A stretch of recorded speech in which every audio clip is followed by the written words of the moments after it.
சொல்லியிருக்கேன்னா ECC டே. இன்னைக்கு வந்து ECC டே. ECC டேனா ஆரம்ப கால குழந்தை பருவ கல்வி அளித்தல்.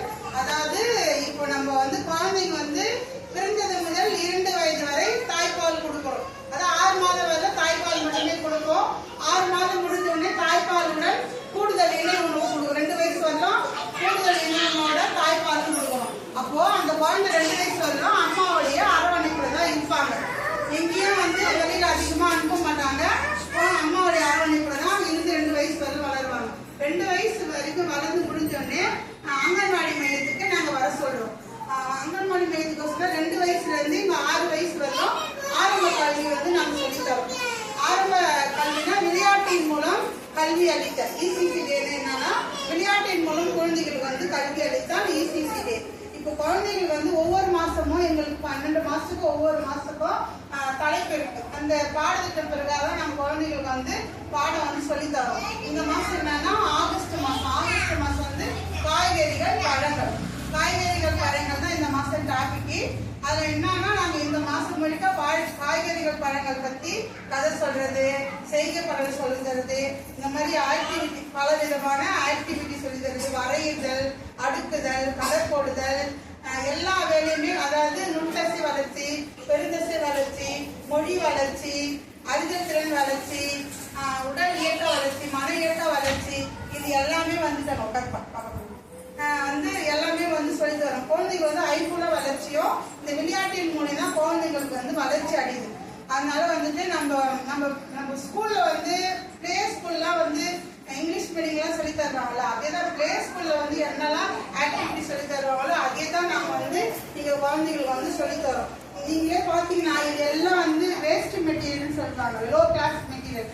அதை வச்சுதான் குழந்தைங்களுக்கு வந்து நாங்க பல விதமான ஆக்டிவிட்டி பண்ணி குழந்தைங்களுக்கு வந்து தெரியறதுக்காக கலர்ஃபுல்லா வந்து பண்ணி சொல்லி தரோம். இப்போ வந்து இந்த அதாவது 25, 26 இந்த வருஷத்துல இதான் ஃபர்ஸ்ட் ஆய்வு. ஆகஸ்ட் மாசம் வந்து ஃபர்ஸ்ட் வந்து எங்களுக்கு வந்து ஆய்வு அட்டையும் கொடுத்துருக்காங்க. இந்த மாதிரி குழந்தைங்களுக்கு வந்து அசஸ்மெண்ட் கார்டு. இப்போ வந்து ஸ்கூல்லாம் வந்து ரேங்க் ஷீட் கொடுப்பாங்கல்ல, காலாண்டு, அரையாண்டு, முழு ஆண்டு அந்த மாதிரி கொடுப்பாங்களா, அதே மாதிரி தான் இது வந்து ரேங்க் ஷீட் மாதிரி குழந்தைகளுடைய வளர்ச்சியை கண்டறியும்.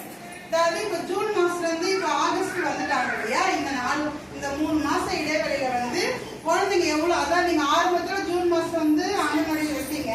இப்போ 3 மாசம் முடிஞ்சோடனே நீங்க விடும்போது எப்படி இருந்தாங்க, இப்போ இந்த 3 மாசத்துல குழந்தைங்க வந்து எப்படி இம்ப்ரூவ்மெண்ட் ஆயிருக்காங்க, அவங்களுடைய வளர்ச்சி படிதான். அதாவது ஃபர்ஸ்ட் வந்து ஆகஸ்ட் மாசம், அதுக்கப்புறம் நவம்பர், அதாவது பிப்ரவரி, மே மாசம் வருஷத்துல வந்து 4 தடவை வந்து நாங்க இது பண்ணி பேரண்ட்ஸ் கிட்ட வந்து கையெழுத்துவாங்க. நீங்க உள்ள படிச்சு பாத்தீங்கன்னா தெரியும், வயதுக்கு ஏற்ற மாதிரி வளர்ச்சி இருக்கும். இந்த வளர்ச்சிக்கு ஏற்ற மாதிரி குழந்தைங்க வந்து இங்க விளையாடுறாங்களா, ஆக்டிவா இருக்காங்களா, சொல்லி கொடுக்கறது புரியுதா, அவங்களுக்கு கூப்பிட்டா வராங்களா, அது எல்லாமே வந்து சொல்லி தரோம். இதுதான் வந்து இதுன்னா உங்களுக்கு வந்து பேரண்ட்ஸ் டீச்சர்ஸ் மீட்டிங் மாதிரி உங்களுடைய வளர்ச்சி எப்படி இருக்குது அப்படின்றதுக்காக தான் இது. சரிங்களா?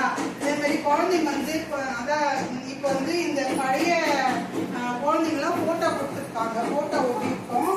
புதுசா வந்து இந்த வருஷம் புதுசா வந்து சேர்ந்த குழந்தைங்களாம் வந்து பாஸ்போர்ட் சைஸ் போட்டோ எடுத்து கொடுக்குறோம். நாங்கள் இதை ஒட்டி ஏப்ரல் மாதம் ஸ்கூல் விட்டு போகும்போது உங்க கையில கொடுத்து அனுப்புவோம்.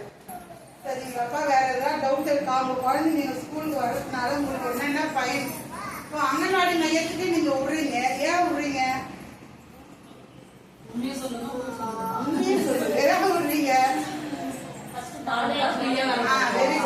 பாதுகாப்பு. செகண்ட் வந்து இப்ப நம்ம வந்து பிரைவேட் வந்து ப்ரீ ஸ்கூல் அந்த மாதிரி சேர்க்கிறது, அதை விட நிறைய எக்ஸ்பீரியன்ஸ் கிடைக்குது. உங்களுக்கு யூஸ்ஃபுல்லா இருக்குங்கல்ல? ரொம்ப பேசுறாங்க குழந்தைங்க, பேசணும் தெரியல பேசுறாங்க.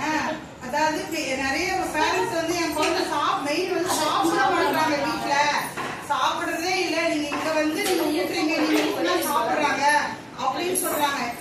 நாங்க வந்து ஒரு நாளைக்கு பல விதமான சாப்பாடு 5 நாளும், திங்கட்கிழமை வந்து தக்காளி சாதம், செவ்வாய்க்கிழமை வந்து காய்கறி கீரை வந்து கலவை சாதம், திங்கட்கிழமை தக்காளி சாதத்தோட கூட முட்டை கொடுப்போம், செவ்வாய்க்கிழமை வந்து கலவை சாதம் கூட வந்து சுண்டல் கொடுப்போம், புதன்கிழமை வந்து காய்கறி புலாவு கூட முட்டை, வியாழக்கிழமை வந்து லெமன் சாதம் முட்டை கொடுப்போம் கூட, வெள்ளிக்கிழமை வந்து பருப்பு சாதம் அது கூட வந்து அதே மாதிரி சனிக்கிழமை வந்து ஆசிரியர் மாதிரி காய்கறி கலவு சாதம் தான். அதனால ஒவ்வொரு நாள் ஒவ்வொரு சாதம் கொடுக்கறதுனால குழந்தைங்க வந்து விரும்பி சாப்பிடுறாங்க. நீங்க கூட வீட்டுல என்ன பண்ணலாம், கேரட்டு, பீன்ஸ், இது எல்லாம் வந்து பீட்ரூட், இதெல்லாம் காய் கொஞ்சம் அதிகமா ஆட் பண்ணி சாதத்தோட பசஞ்சு கொடுத்தீங்கன்னா வந்து சாப்பிடுவாங்க. ஆனா இப்போ முருகன் ஸ்ரீனா பாருங்க, வீட்டுல ஒரு சாதம் கூட சாப்பிடறதே இல்லைன்னு அவங்க அம்மா சொல்லுவாங்க. ஸ்கூல்ல சாப்பிடறதா டீச்சர் அழகா சாப்பிடலாம் அப்படின்னு. சரி, நிறைய குழந்தைங்க வந்து ஸ்கூல்ல வந்து தான் சாப்பிடுறாங்க, வீட்டுல இருக்கிறது சரியா சாப்பிட மாட்டாங்க. நீங்க வந்து குழந்தைக்கு பிடிச்ச மாதிரி செஞ்சு கொடுங்க, சாப்பிடுவாங்க எல்லாருமே. ரொம்ப நன்றி. அதே மாதிரி இதுல வந்து கைப்பாட்டு, இந்த புத்தகம் இருக்குல்ல, இது வந்து நாங்க அதுவும் பண்ணுவோம். இப்போ இது பாத்தீங்கன்னா உங்களுக்கு வந்து இந்த ஆடி பாடி விளையாடி, அதாவது ஆடி பாடினா குழந்தைங்க இல்லையா, அவங்க கிட்ட ஆடி பாடி விளையாடி தான் வந்து அவங்களுக்கு வந்து அவங்க விருப்பத்தோடு நம்ம விளையாடினாலும் அவங்க வந்து நம்மகிட்ட நல்லா அழாம பழகுவாங்க. இதில் வந்து நாங்கள் இப்போ இந்த மாதம் ஒரு ஆக்டிவிட்டி பண்ணோம் இல்லையா, இதில் வந்து நான் ஃபோட்டோ எடுத்து ஒட்டி உங்ககிட்ட காட்டுறேன். ஃபோட்டோ எடுத்தால் எவ்வளோ ஆகும்னு தெரியல, நான் பார்த்து சொல்கிறேன். சரிங்களாப்பா? ஓகே, நன்றி.